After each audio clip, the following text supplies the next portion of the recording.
اعوذ باللہ من الشیطان الرجیم بسم اللہ الرحمن الرحیم۔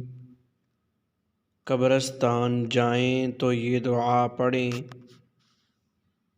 حضرت بریدہ رضی اللہ تعالی عنہ سے روایت ہے کہ رسول اللہ صلی اللہ علیہ وسلم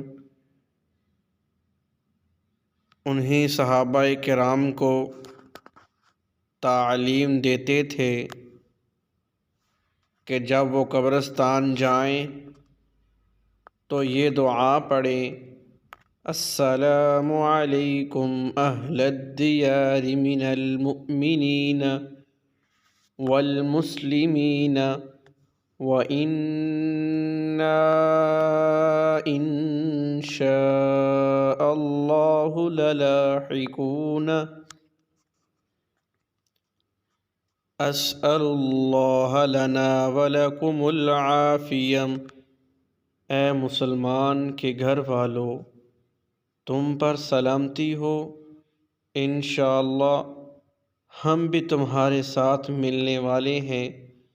ہم اللہ تعالیٰ سے اپنے اور تمہارے لیے عافیت کا سوال کرتے ہیں۔ سبحان اللہ۔